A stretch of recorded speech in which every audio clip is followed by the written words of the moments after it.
Hello everyone. In last class, we were discussed the importance of business environment and dimensions of general environment. So today's session, we would like to discuss the topic called Economic Policy 1991.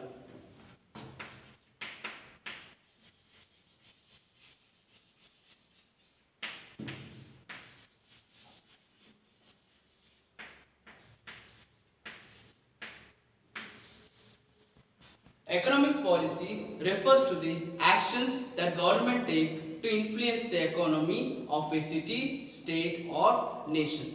So such actions are taken for setting tax rates or interest rates or balancing the government expenditures for interventions by the government.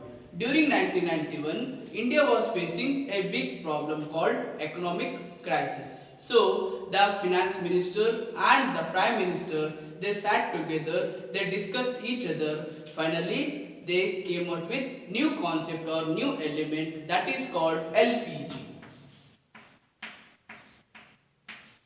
What is LPG? L stand for liberalization, P stand for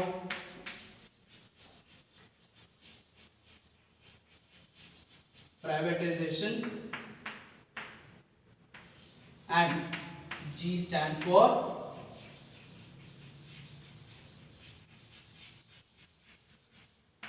globalization. L stand for liberalization, P stand for privatization, and G stand for globalization. So it is the mantra of the process of state economic reforms in India. So this is all about the few introduction about economic policy 1991. Then what is liberalization, what is privatization, and what is globalization? So liberalization means making rules and regulations for running economic units or industrial units liberally. The rules and regulations can be made either by completely removing or reducing the government control. What is the main purpose of liberalization? The main purpose of liberalization is to give freedom to the business entrepreneurs. So that is called liberalization. Then what are the features of liberalization? The liberalization features are, the first one is abolition of license. Second one is removal of restrictions or free movement of goods from one place to another place. Third one is freedom of fixation of their own prices for their goods or commodities. And the last one is relaxation of taxation. So these are the important features of liberalization. Second one is privatization. So privatization refers to assigning greater role to private sector and reducing the role to the public sector. It can be achieved in two ways. The first one is encourage the private sector where it was earlier for public sector. So that is the first one. Second way is transfer the public sector into private sector. So that is all about privatization. Third one is globalization. What is globalization? So globalization is a process of interaction and integration between people, companies and government worldwide. In other words, globalization means establish the business activities across the world or across the globe. For example, Infosys, IBM, Reliance, JP Morgan, these companies we call it as multinational companies. Why we call those companies as multinational companies? Because they are operating their businesses not only in India but apart from other countries. That's why we call those companies as multinational companies. For example, Infosys, they have branches in India as well as they have branches in other countries. So this is all about liberalization, privatization and globalization.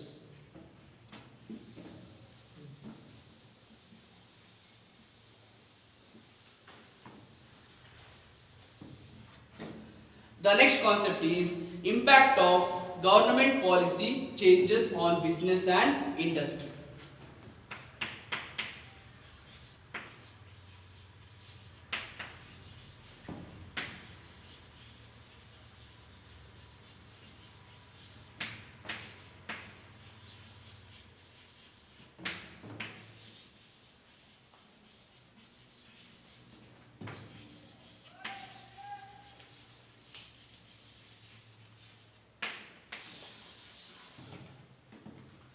So once the LPG concept came into existence, the Indian corporate sector faced various challenges. So let us discuss what are the challenges that they are facing after the economic policy 1991.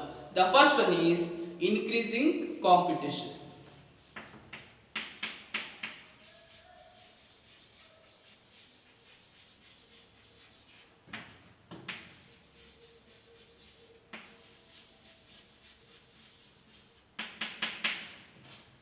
The first impact is increasing competition. As a result of changes in rules of industrial license and entry of foreign market, the Indian firms face competition not only from domestic market. Apart from that, they are facing huge number of competitions from foreign marketers or foreign producers, especially in the areas like service sector, for example, banking, insurance, hospitals, educations. So nowadays we can find n number of hospitals, right? We can find n number of educations. Why this is happening? It is happening because of liberalization, privatization and globalization, right? Second one is more demanding customers.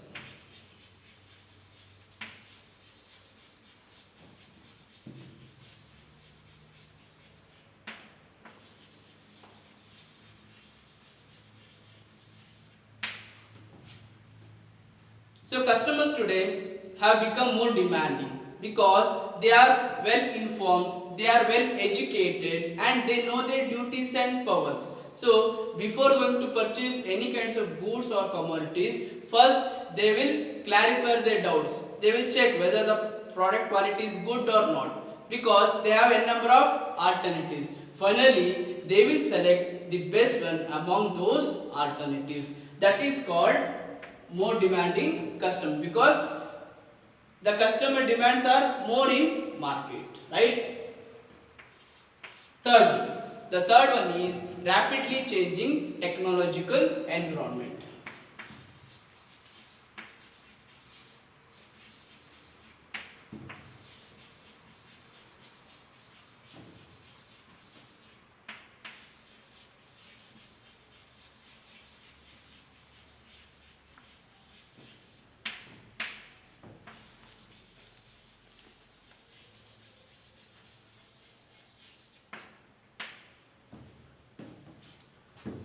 What is technology?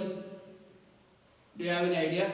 So increased competition forces, so the business firms has to develop in order to survive for longer period of time. So in order to survive for, in order to grow for longer period of time, they should use sophisticated technologies in their business operations. So sophisticated technologies in the sense we have to use the outdated technologies or we have to use some new technologies, we have to use some updated technologies, or not outdated, we have to use some updated technologies, we have to use some new technologies, new equipments, new plant and machineries, while conversion of all kinds of raw materials into finished goods. That is all about technological environment. Okay, and the fourth one is necessity for change.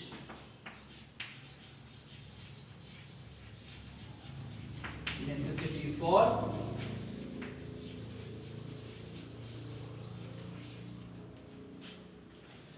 so as you all know that business is all about uncertainties. Uncertainty means we can't even predict what will happen in futures. Sometimes we may get profit, sometimes we may get loss. Why it is happening?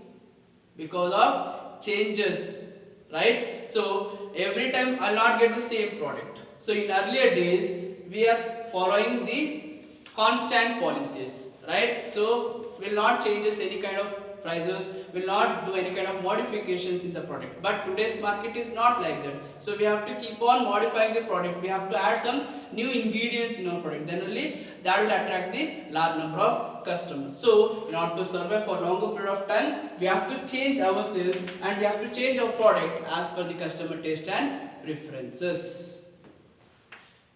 And the next one is market orientation.